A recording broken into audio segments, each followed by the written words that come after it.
Right, welcome back. This next session, we're extremely excited to have Parker Palmer joining us online.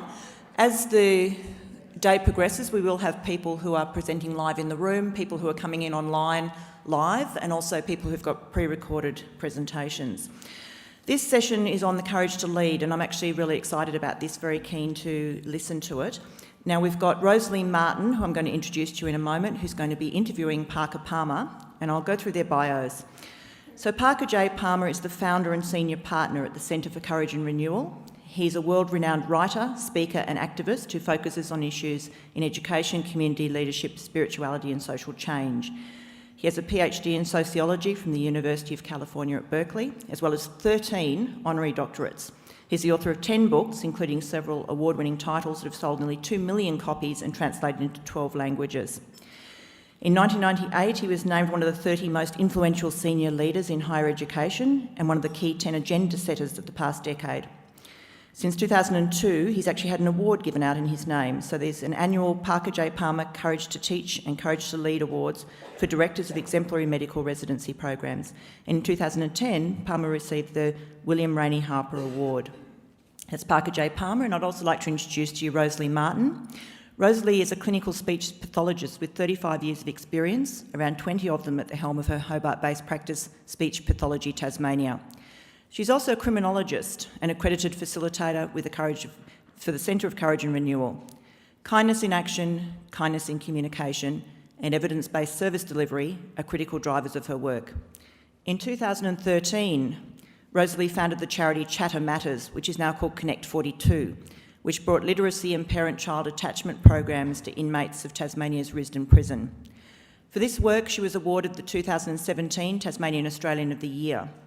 Rosalie and Connect 42 continue to develop and deliver programs of relationship and literacy through care and job pathways for those within the prison system and those re-entering the community. So it's my very, very great pleasure to welcome both Parker and Rosalie to the stage.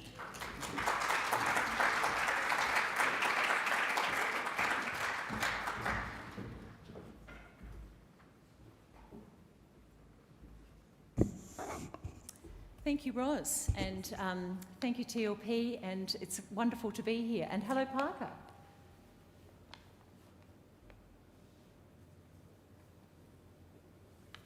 Maybe Parker can't hear us yet. I'll leave that with the techies. I actually just wanted to start this session to share with you a piece of poetry, which I think will lead us into the conversation that we're about to share with Parker. It's by an American poet, one of Parker's countrymen, by the name of William Stafford, and it's called A Ritual to Read to Each Other. If you don't know the kind of person I am, and I don't know the kind of person you are, a pattern that others made may prevail in the world, and following the wrong God home we may miss our star. For there is many a small betrayal in the mind, a shrug that lets the fragile sequence break, sending with shouts the horrible errors of childhood storming out to play through the broken dike. And as elephants parade, holding each elephant's tail, but if one wanders, the circus won't find the park.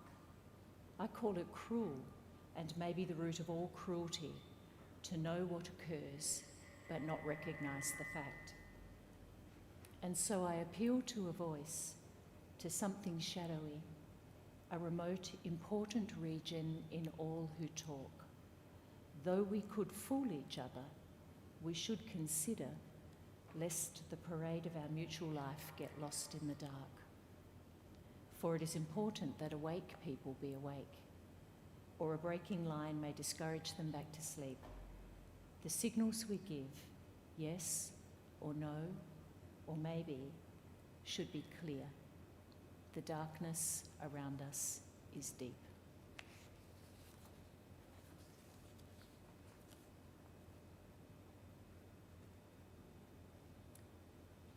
Hello, Parker.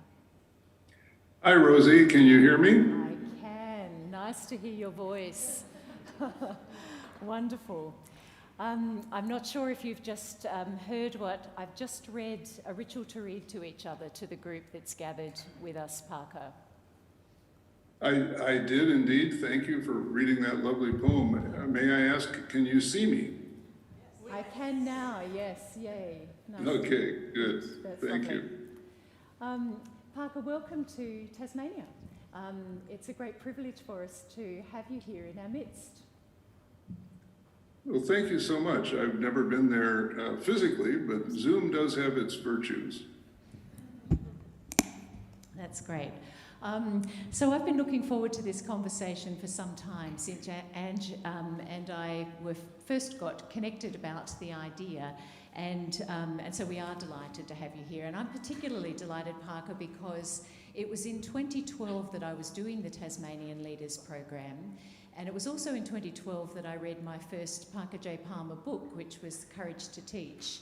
And somebody gave me a piece of sage advice when I read that, which is that I should read a paragraph at a time and then sit and reflect for half an hour on each paragraph. But I just burned through it, feeling like I'd been waiting all my life to read this book, and got to the end of it and sent off an email to the Centre for Courage and Renewal. And then the story was that I found myself able to join the Centre for Courage and Renewal as a facilitator and do the preparation training. So it's been a glorious story, but one that's really connected me with my other work as a speech pathologist. So I have been saying for the last few years that I've spent my entire working life with people who have communication impairment of some type, but I've learned that unless we communicate kindly with each other, we impair each other, we impair ourselves, and we impair our world.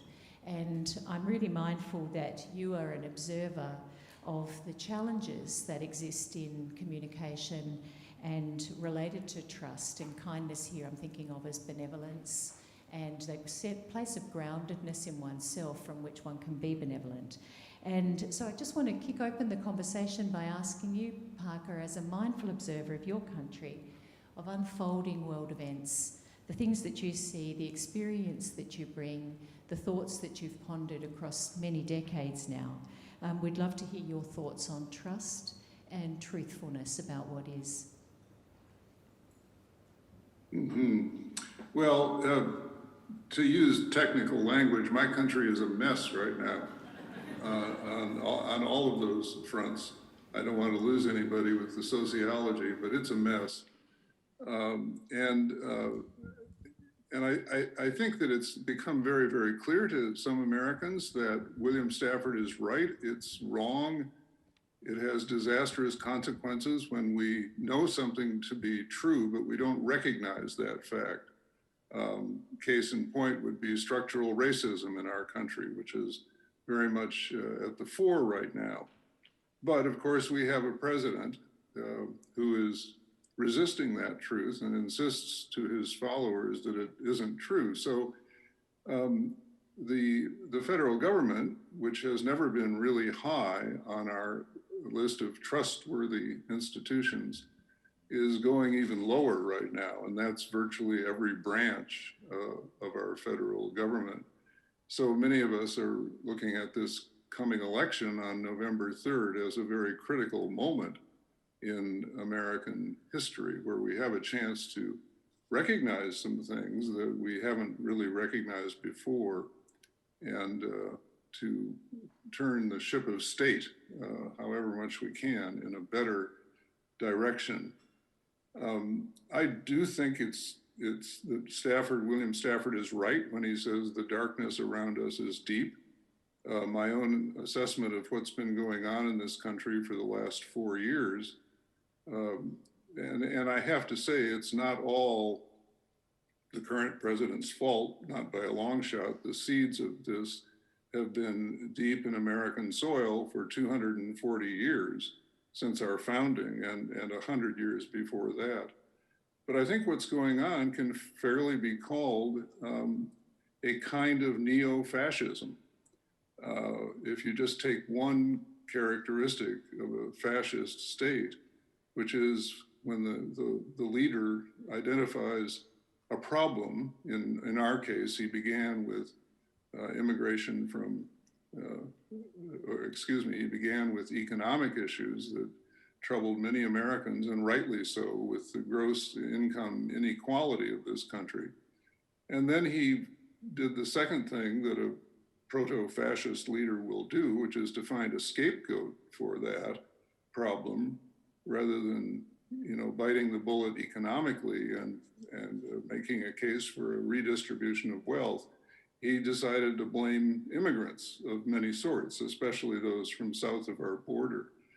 And that brought him many, many followers. He didn't actually achieve a majority of the vote, but our electoral college put him into power. So that institution is being reconsidered. And then, of course, he promised his followers that he would eliminate the scapegoat, eliminate the quote enemy. So, you don't have to do that with a bullet or a gas chamber. You can just render them irrelevant to people's lives by calling names and using crude and dishonest generalizations about who the other is. And so all of that has contributed to a breakdown of institutional trust. I think one of the things that's most troubling to me is that while we still have trust, interpersonal trust, on the civic level, we have a long way to go toward rebuilding that, because under current conditions, current political conditions, people are finding members of their own family not to be trustworthy, people are finding it difficult to talk with family members about their own political views because we're so highly polarized. And of course, another feature historically of a fascist state is that you have to be extremely careful about what you say to whom, or you might get reported to the authorities and get into significant trouble. We haven't gone quite that far yet, but there are signs that we could be on the road to that if we can't reverse course. And it's also true, because we've let the problem of race go for so long in this country, that people of color, and especially Black people in the United States, Black citizens of the United States, have very low trust in whites, no matter what their values are or where they're headed in terms of their own social justice aspirations.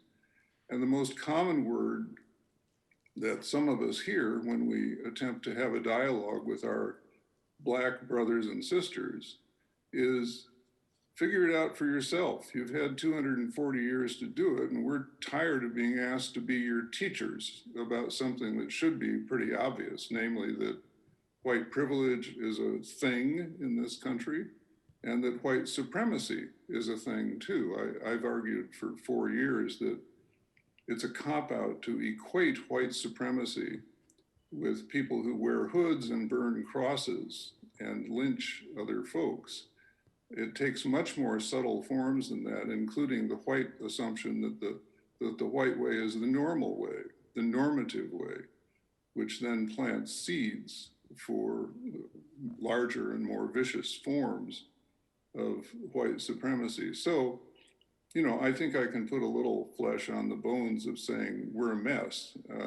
It's not a thoughtless generalization. And a lot of us are simply trying to do everything we can to restore relational trust. Relational trust is the driver of all good things. And I think there's a considerable amount of research these days that will make that point. Without relational trust, at bottom, nothing works. It doesn't matter how much money an organization has or how effective its governance is, or the techniques being employed, all of these external things. What drives everything is relational trust. Can we trust each other in this building or not? And I could quote at length the research of Anthony Brick and Barbara Schneider in a 10-year longitudinal study of schools in the city of Chicago, where that was shown time and time again. But I think, just to wrap this up, Rosie, on the most basic level, what I would observe about the importance of relational trust is that every day in every relationship, we're looking at the person who's speaking with us or who's interacting with us, who's leading us, or with whom we might like to partner. We're looking at that person and asking a very simple question. And the question is, can I trust that what I see is what I get? Or is this a masked stranger who's really hiding behind all kinds of language and all kinds of perquisites and prerogatives? Can I trust that what I see is what I'm going to get? And I may conclude that I don't want what I see, or I do want what I see. But the operative question is, whatever I see, can I trust it? When people, that's a question that parents or that kids ask about their parents. That's a question that employees ask about their bosses. That's a question that students ask about teachers, and patients ask about physicians, and citizens in a democracy ask that about their leaders. But when the answer is, yeah, I can trust it within the range of human fallibility and acceptable range of sort of human finitude, then things have a chance to sing. But when you can't trust it, when the answer is no, this is an untrustworthy situation, everything falls apart. I've been a teacher for 40 years, and I've struggled with that issue in classrooms. If they trust me, they get deeply engaged with learning. They take risks, like asking, quote, dumb questions, or a willingness to put their own ideas into the center of the circle and not just assume that mine are leading the way. They trust me to challenge me and question me and deny that what I'm saying is true, so that we can talk about stuff that aids and abets learning. But if they don't trust me, they simply listen with bored looks on their faces. They put their heads down and take notes, and they feed it back to me mechanically at the end of the term, because distrust in teaching and learning sort of comes out equaling the notion that all this guy wants to hear is what he's already said. Anything else is not acceptable, no matter how user-friendly he's pretending to be. So, I could go on and on about relational trust, but I just want to kind of establish a bottom line that it's crucial. Thank you, Parker, and enlivening from what you say as well. The trust brings enlivening, and we'll talk about that some more, but I do have another question which is related to something that you lifted in what you were just saying then. And I'll just quote another couple of lines from Stafford, who says, there is many a small betrayal in the mind, a shrug that lets the fragile sequence break. And talking about the institutional mistrust that you just spoke of, brings up the opposite of trust, really, one opposite of which is betrayal. It's a stimulator of mistrust. I wonder if you could talk to us a little bit about betrayal, and in particular, what do we do with betrayal? Yeah, well, I think the first thing we have to do with betrayal is to acknowledge that in most of our lives, we have been both betrayed and betrayers, not maybe as consistent patterns, but we have had traumatic moments in which it's broken one way or the other. We've either been the victim or the perpetrator. Maybe we didn't even know we were perpetrating because the other person was making assumptions about us and the meaning of what we've said that didn't square with reality. And there we are back again to, can I trust what this person is saying? Being put into action, that often requires some sorting out. And so those traumatic experiences of betrayal, whichever side of the fence you're on, but let me focus especially on being betrayed. Those experiences tend to deform us for a long time to come. I can give you a number of examples and then kind of work around to what we might do about it, but I do believe that what we might do about it begins with having honest conversations with ourselves and with the people we interact with about being a betrayer and being betrayed. So my first example is a homey one. I did a PhD in a very competitive program at the University of California, Berkeley, where a lot of graduate students got beaten up by their professors. And I was with them. I mean, you know, being a graduate student is often a kind of abusive experience, at least in this country it is for a lot of people. A lot of power games are played. You're a lucky person, as I was, if you can find one or two professors who are profoundly trustworthy and who are interested in you as a human being. But a lot of my colleagues, my fellow students at Berkeley, complained bitterly about things like a professor ripping off their research and putting his name on it rather than theirs, or giving them second fiddle when in fact they were first player on the whole thing. That and other kinds of sort of insults to integrity or to the human soul, they complained bitterly about that, and we spent a lot of time sort of ministering to each other, trying to help each other get through this gauntlet, this ordeal. And then with sort of shock and horror in my 30s, I started observing too many of those folks becoming professors of the very sort who had abused them. What seems clear to me in retrospect is that they were working out their own woundedness on their students because they hadn't figured out anything more therapeutic to do with those wounding experiences, especially in a culture that regards you as weak if you talk about the pain, the hurt of being betrayed.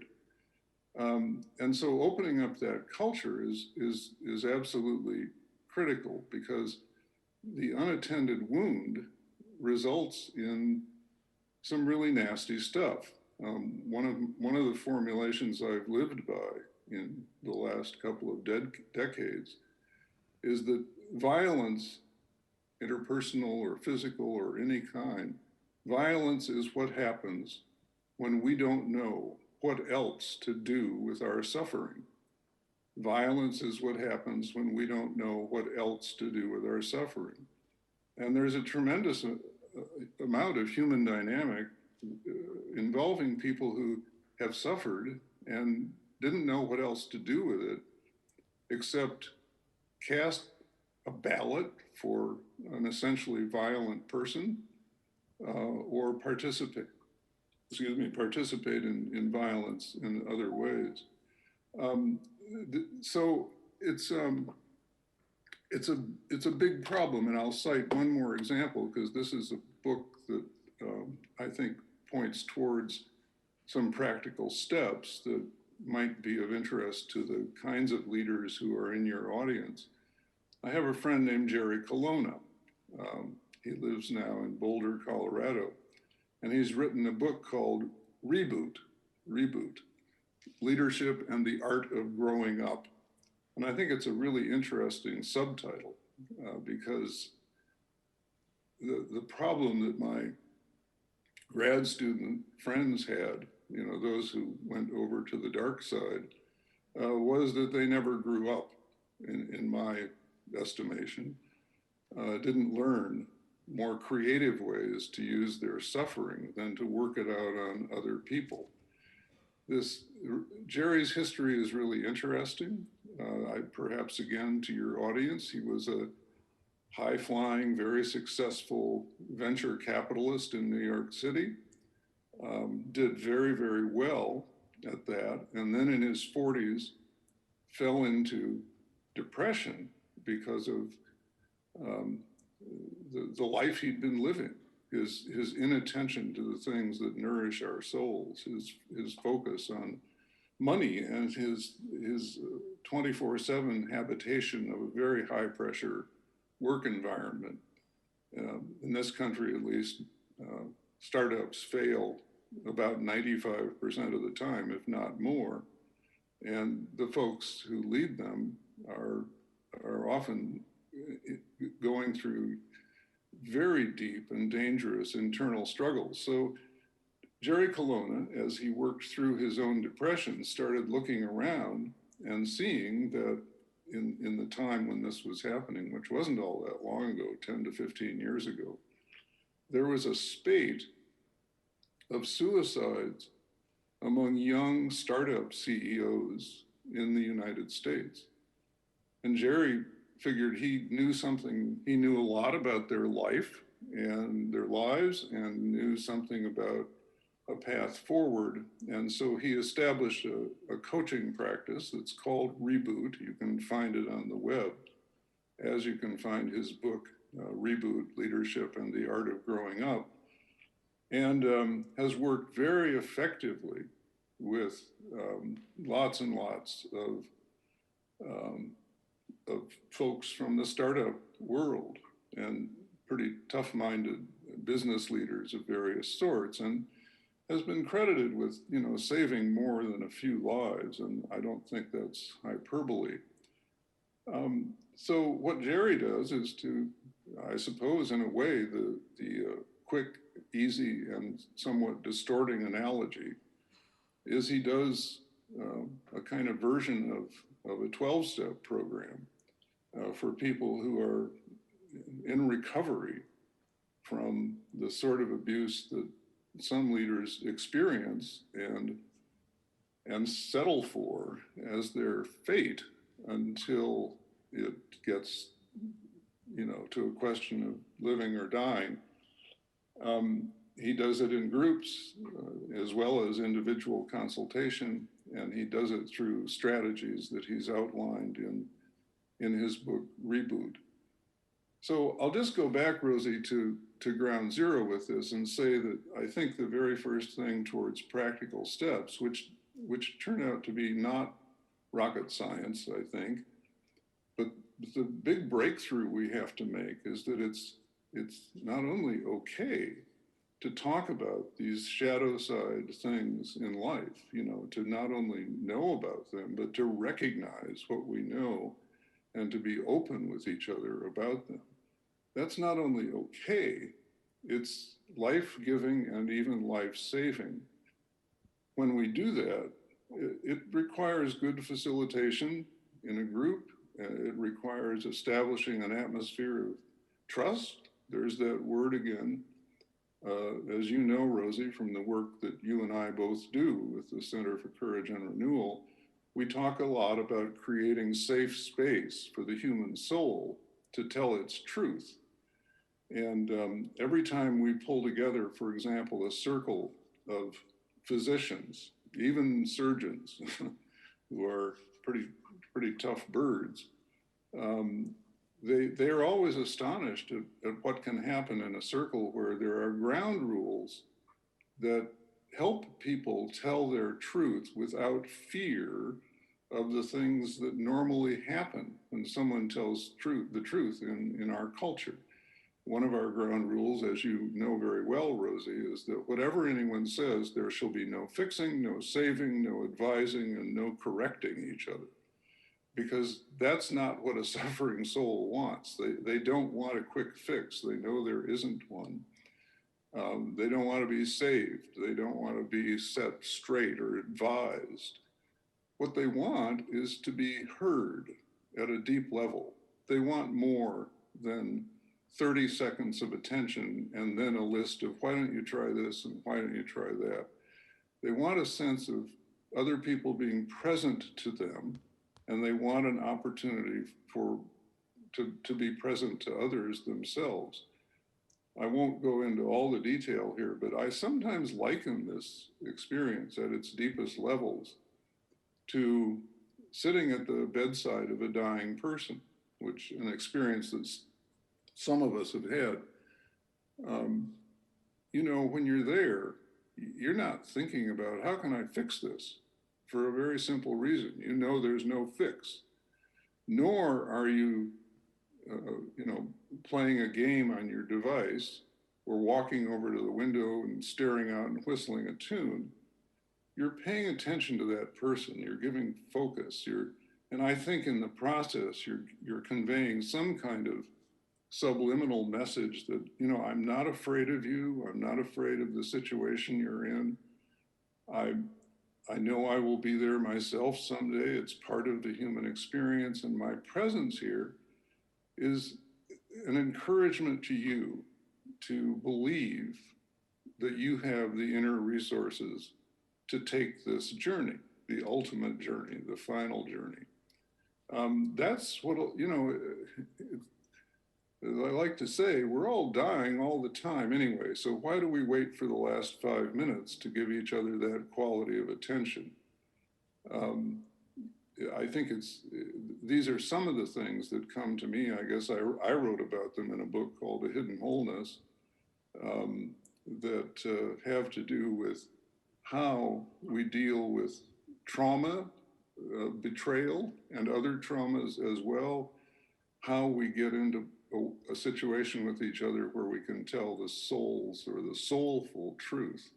And if soul doesn't work for you, if that smacks of religion in some way to you, secular humanists call it identity and integrity. Buddhists call it big self. Hasidic Jews call it the spark of the divine in every being.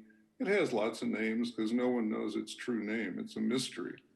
But it's the being in human being. And somehow in our functional Western societies, which are so pragmatic and so goal-oriented, we have to kind of get back to, I guess, the obvious and pay attention to each other as beings at a most fundamental level. That's where the trust has a chance to set in and take root. Thank you, Parker. I hear really strongly from that message about listening and presence, and it's such practical wisdom, but perhaps drowned out in a noisy and busy world. Is there anything else you might say about how those qualities, and I've also heard you talk about forgiveness, and yet as human beings, I think many of us would say it's hard to forgive, about how these qualities feed into the mechanics of trust building and what we can do practically to build trust in relationships. Yes, well, I think there are operational details in all of that we probably don't have time to get into. Maybe Jerry's book would help. Maybe my book would help. There's other sources, of course, as well. When you mention forgiveness, I think a lot about the fact that if this November 3rd election in our country turns a corner for us,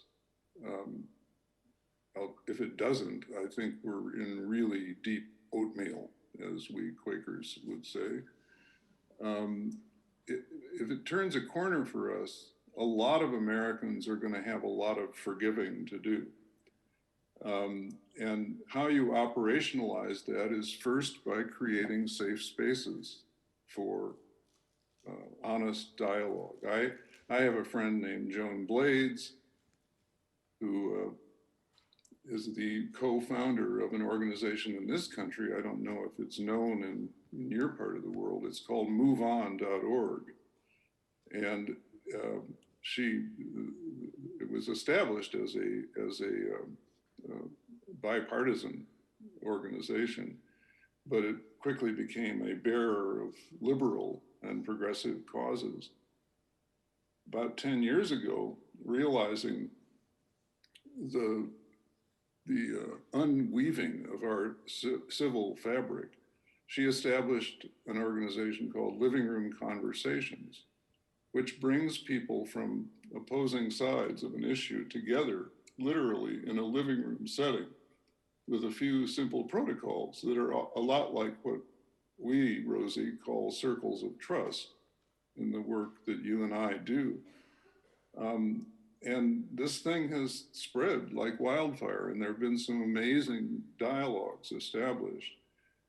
I think the practical key to that, I guess it's practical. I mean, to me, a lot of this is about understanding and acknowledging some sort of fundamental truths. The key to conversations across lines, I think, is sitting down not with the aim to convert another person or to fix another person up or to give them a good talking to and tell them how wrong they are or even how right they are. I think the key is to put goals like that in a secondary position and do everything you can to maintain a container for the conversation. Because basically these are conversations about something that's very complicated, and that is truth. And truth, obviously, is something that different people come at from different angles. I reject certain conceptions, certain epistemologies, if you will, around that subject. I reject the idea that one truth for you, another truth for me, and never mind the difference. I mind the difference because we live in the same world. And we now live in a country where people who think democracy means I get to do anything I want, even if it harms other people, are out there not wearing masks and endangering my health as an 81-year-old man with underlying conditions. They're endangering a lot of people's health. So it's not enough to say one truth for you, another truth for me, and never mind the difference. But because truth is complicated, if we want to get at it, it's a long haul job. And if we want to talk across lines that divide us within an organization or without an organization, we have to give primary attention to maintaining that container for the conversation, to maintaining those ground rules, such as those I've cited for making safe space, so that we can keep at it and we don't just blow the whole thing out of the water after the first gathering, creating an experience that nobody in their right mind wants to return to. And that's tough work, and it takes tough-minded people to do that work, to hang in with each other. But that's where trust gets established, by saying, okay, we'll come back to that conversation. And that means that we don't demand that the issue get resolved quickly. One of the most important ways, I think, of doing that, Rosie, and your mileage may vary, as they say, but it has to do with prioritizing storytelling, autobiographical storytelling among the people in the conversation.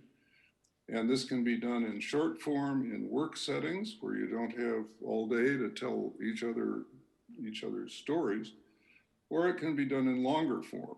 A quick example of a longer form, we have in this country some successful projects where contentious issues are addressed in, let's say, an all day long Saturday retreat setting.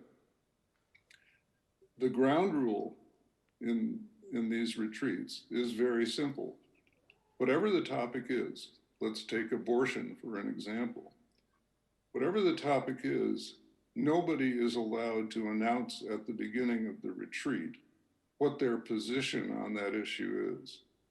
Instead, they are coached and invited to tell their own stories around personal experiences that have led them to whatever they believe about issue X.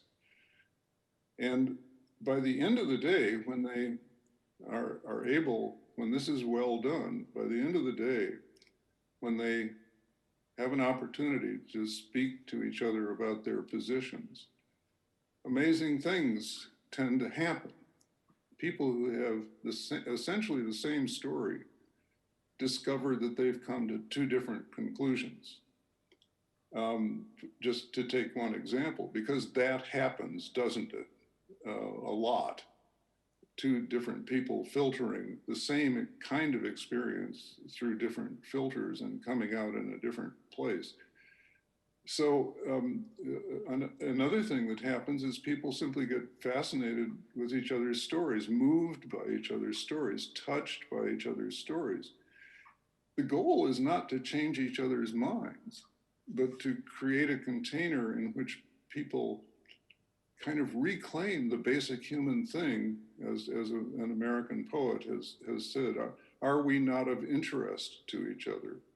Well, not when we're throwing ideological brickbats at each other, we aren't.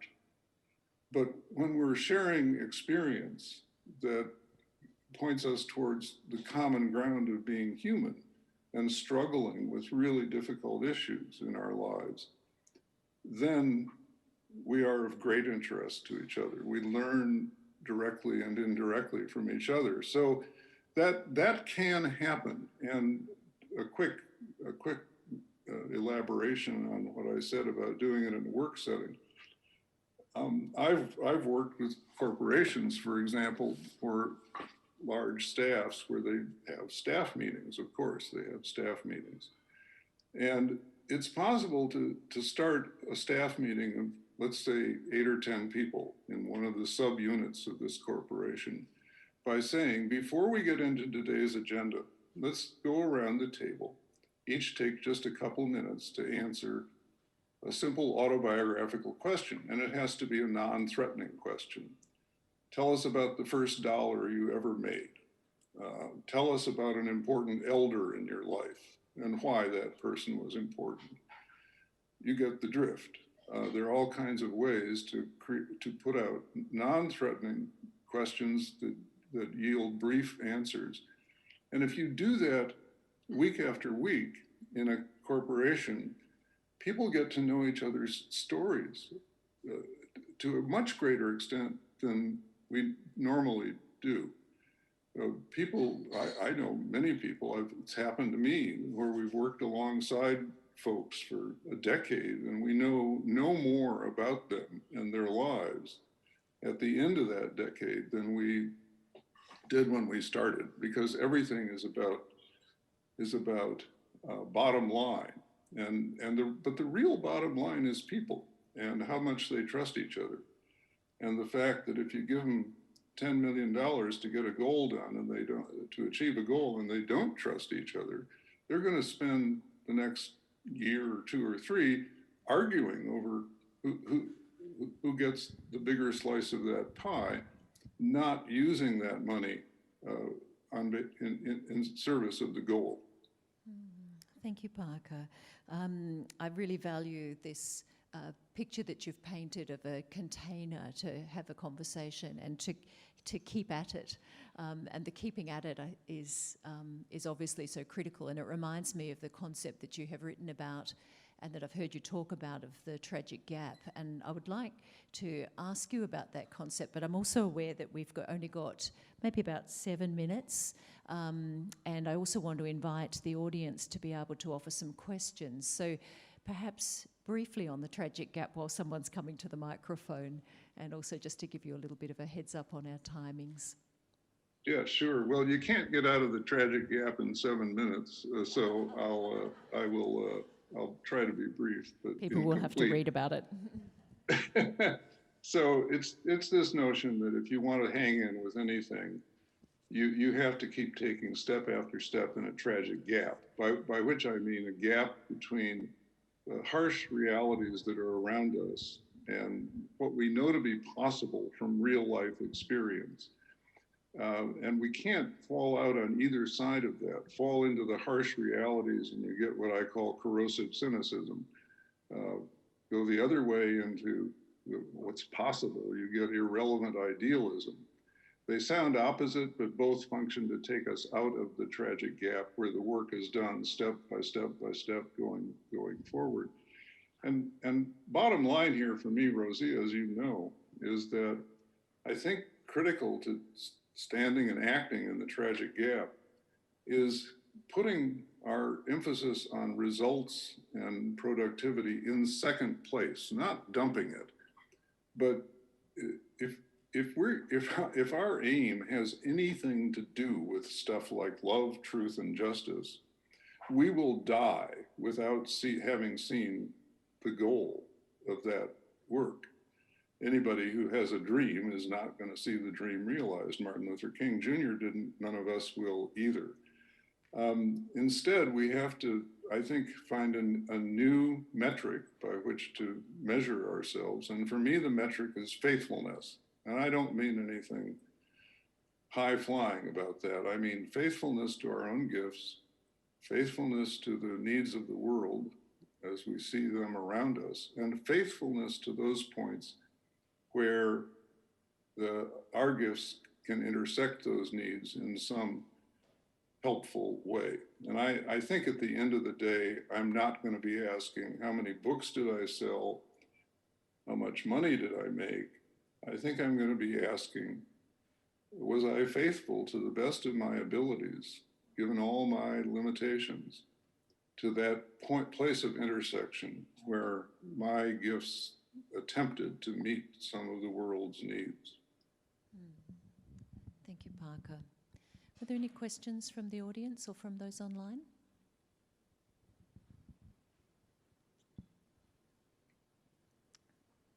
Thank you, Polly. Hi, Parker. Polly McGee. When you were speaking earlier, you mentioned the soul and then you unpacked that in a secular way for people.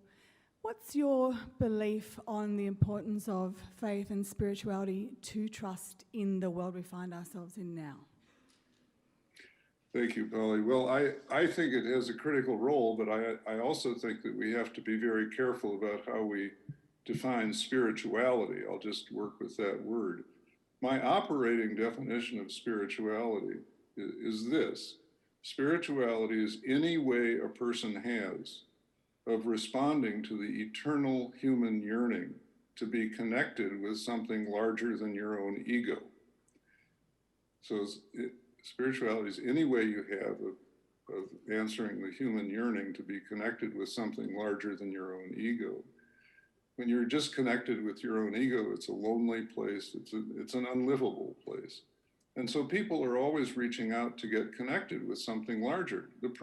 I like the definition because it has academic viability. That is, it reaches into both the worst and the best of the human experience. So the Third Reich, Nazi Germany, was a form of spirituality. It consisted of millions of people saying, you know, we want to be connected with some kind of sense of community and greatness. It was bogus community, it was bogus greatness, and it led directly to evil, mass evil. And that still happens. Hitler is dead, but Hitlerism lives on. And it's all over this country, it's all over Europe. I don't know what your situation is.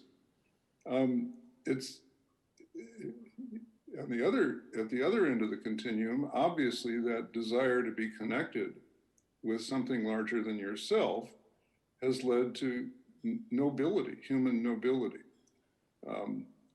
Things that just are laced with love, truth, and justice, and people have given their lives to that as well.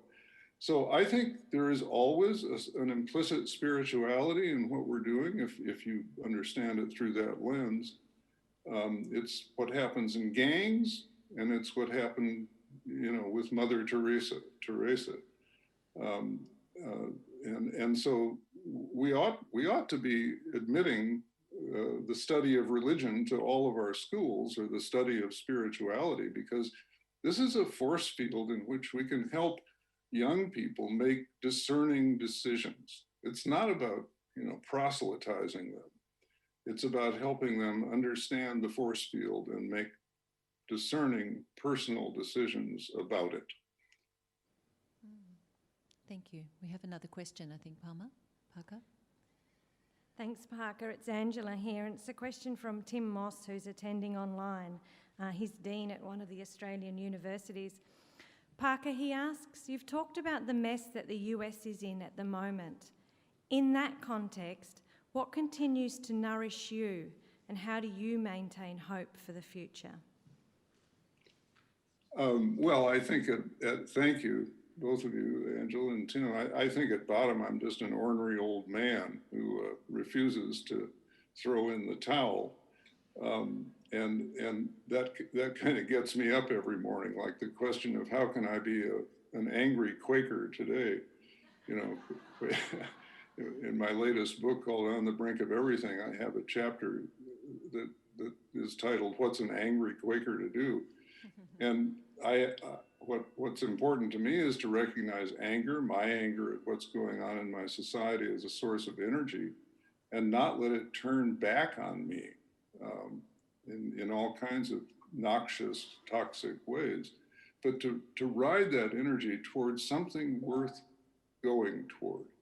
And so I spend a lot of time talking to others about practical roads to love, peace, and justice in settings as small but as critical as our own neighborhoods, our own families, our own lives. And, you know, when you live in a country during a historical period when families can't even talk to each other in very many cases, I think that's a mission worth pursuing.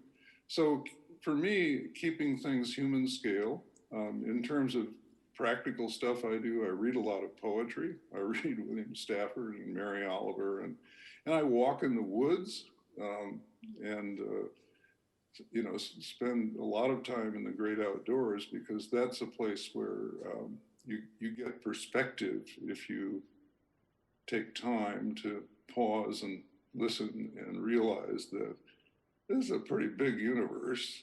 I don't know a bigger one, and I'm a very small part of it.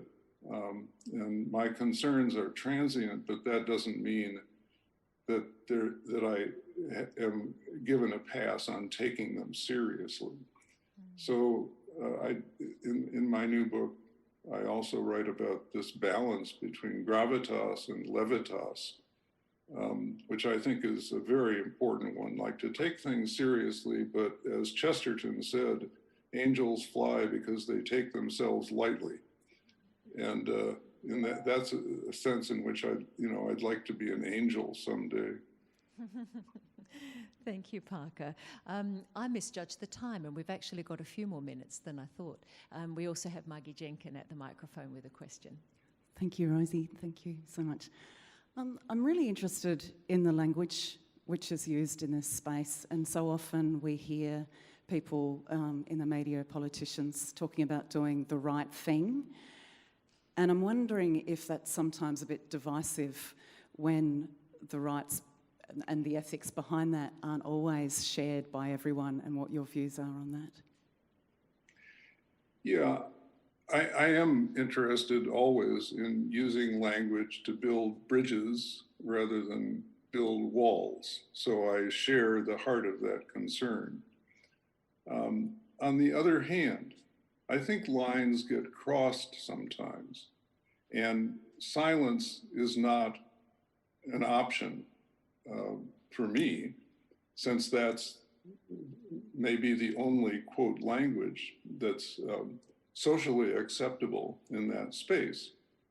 What happens is, I think most of us know, in families or in religious communities or neighborhoods where you just can't talk about stuff that's important because it's too dangerous, is that this rule gets established.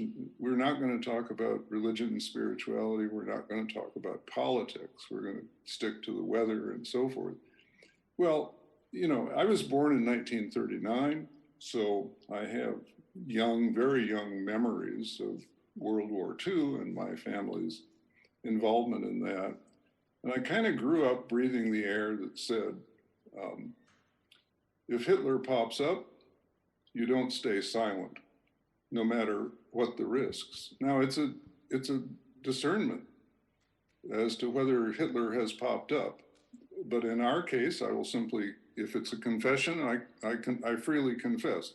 In 2016, 8 months before the general election that ended us up where we are with this president, I published an article in a widely read online journal called "Will Fascism Trump Democracy?" The article said, basically, I am not using fascism as a slur or an insult. I'm using it in its technical, political science, academic sense. It has defining characteristics and features. And then I went on to say, here are 3 of them. Ask yourself if these aren't being acted out before our eyes in the campaign this man is running for the US presidency.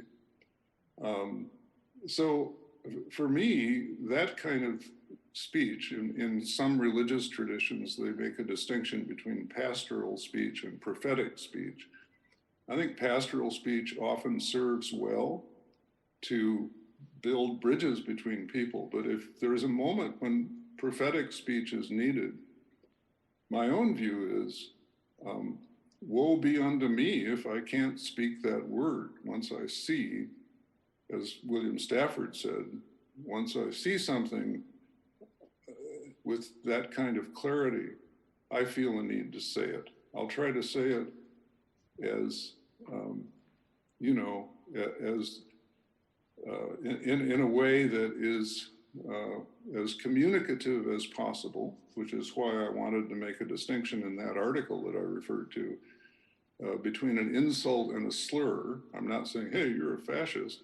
I'm saying fascism has an academic definition, and I'm looking at something right now that in my mind clearly measures up to 3 critical components of that definition. And I will never regret that article, even though it got me into a certain amount of trouble with a fan base which thought I was just a sweet Midwestern boy. Thank you, Parker. We do have only 5 minutes left now, and there's one more question. So, and I'd like to finish up after you've responded to this question. Just to invite you to leave a provocation with us in the room. So I'll turn now to Lee. Hey, Rosie. Lee Hey, Arnold. Hi, Parker. Thanks very much for joining us. My question is, what do you think is the importance of questions in building relational trust, and what makes a good question? Yeah, thank you. I mean, that's a great question. And to me, that will loop back quickly to my emphasis on storytelling when we're trying to maintain a container. The basic form of the question is, I'd like to get to know you better. I'd like to understand your journey better. Tell me about how you grew up. Tell me about some critical turning points in your life, et cetera, et cetera. I have yet to meet a person who doesn't like to talk about him or herself. And I'm not saying that any old question will do. I've never liked the workshop question. I've actually hated the workshop question. Tell us about something embarrassing in your life that you've never told another person, or something shameful. I spent the 60s at Berkeley, and I got a stomach full of that stuff in what were really exploitative circles. And I have no desire to go back to those bad old days. So I think questions that evoke another person's spirit, that evoke another person's story. I may not understand at the end of the road why that experience took them in that direction. But I find myself just intrinsically and inherently interested in that. This poet, Elizabeth Alexander, in the middle of one of her poems says this thing I quoted earlier: are we not of interest to each other? That's a question I keep holding for myself, and I keep holding in a way that I hope will animate my relationships with other people. And I think it's a great question for leaders of every sort to hold. I actually think that, a lot of the stuff that I've cited here is about leaders, and when, for example, will leaders acknowledge the primacy of relational trust and start investing in building that trust, as much as they invest in raising money or figuring out structural issues or tweaking the mission or the mission statement, and really put energy and resources into building and rebuilding the thing that keeps missions going. A lot of that is going to be done with questions, with honest, open listening, with taking your lead from people who are being affected by adverse circumstances. So I think questions are critical. I'll end my answer to that good question by quoting Rainer Maria Rilke from Letters to a Young Poet, a famous passage where he says to the young man that he's writing to, he basically says, "You're full of questions and you're asking me for answers, but the questions you're asking are not the answerable kind. They're much bigger than what's 2 + 2. These are the kind of questions you can only live." My translation is you can only wrap your life around them. And Rilke says, someday in the unforeseeable future, you may find by surprise that you have lived your way into an answer. And at age 81, I feel that about at least a few questions that I've been holding over the years. I will take others to my grave, but they'll be, something to chew on in the eons to come. Thank you, Parker. This has been a wonderful conversation, and you've given us much to wrap our lives around, much thinking to wrap our lives around and our own questions. I just wanted to finish actually on a very short piece of poetry by one of our countrymen, an Australian poet by the name of Noel Davis, which I'll just share, and then just to invite you, just in 1 or 2 sentences by way of wrap-up, to leave maybe a provocation in the room for us. So the poem is Expanding the Universe by Noel Davis. It's through the little sharings of ourselves, the taking of each other into the intimate places of our lives and sitting there in risk and wonder for a while, that we grow in love of one another and our world and expand the universe. So Parker, from your position of circumspect and to challenge us and enlarge us and help us expand our universe, is there something you might leave us with to think on and be provoked by? Well, knowing that I'm long-winded, I actually wrote this out, so I'll read it briefly. You create trust by trusting, especially in the hard moments. So take the risk. You can't ask others to follow you any place you won't go or don't know how to go. So take the risk. Extend trust in order to build trust. Thank you, Parker Palmer. We might invite a round of applause and thanks to Parker. Thank you. Lovely to be with you. Thank you for your time. Thank you for your generosity. It's been a pleasure to talk with you, Parker. I'll hope to visit you again someday. Indeed. Thank you. Thanks, Rosie. Take care. Bye-bye. Bye-bye.